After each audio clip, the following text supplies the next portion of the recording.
എമ്പുരാനിൽ മമ്മൂട്ടി ഉണ്ടോ ഇല്ലയോ? ഇതാണ് സിനിമാ പ്രേക്ഷകർക്കിടയിൽ ഇപ്പോഴത്തെ പ്രധാന ചർച്ചാ വിഷയം. എമ്പുരാന്റെ ടീസർ പുറത്തിറങ്ങിയത് മുതൽ സോഷ്യൽ മീഡിയയിലെ ചൂടുപിടിച്ച ചർച്ച ചിത്രത്തിൽ മോഹൻലാലിനൊപ്പം മമ്മൂട്ടിയും ഉണ്ടാകുമോ എന്ന് തന്നെയായിരുന്നു.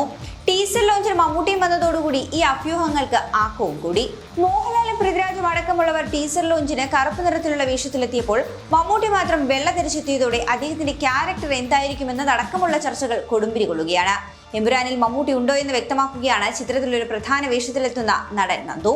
എമ്പുരാനിൽ മമ്മൂട്ടി ഉണ്ടോ എന്നുള്ള കാര്യം സത്യത്തിൽ തനിക്ക് അറിയില്ല. മമ്മൂട്ടി ഇതിൽ അഭിനയിച്ചിട്ടുണ്ടോ എന്ന് തനിക്ക് അറിയില്ല.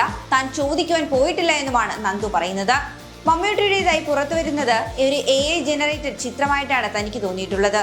അതേതോ ബിരുദൻ കാണിച്ച വേലയാണ്. അതേക്കുറിച്ച് ചോദിക്കാനൊന്നും താൻ നിന്നിട്ടില്ല. ഇനി തിയേറ്ററിൽ സിനിമ വരുമ്പോൾ മാത്രമേ അത് അറിയാൻ കഴിയുകയുള്ളൂ. കാരണം പുറത്തുവിടാതെ വെച്ചിരിക്കുന്നതാണെങ്കിലോ എന്നാണ് നന്ദു പറയുന്നത്. അതേസമയം മമ്മൂട്ടി ഉണ്ടല്ലോ എന്നെങ്ങാനും പറഞ്ഞു പോയാൽ കുളമാകുമെന്ന് കൂടി പറയുകയാണ് നന്ദു.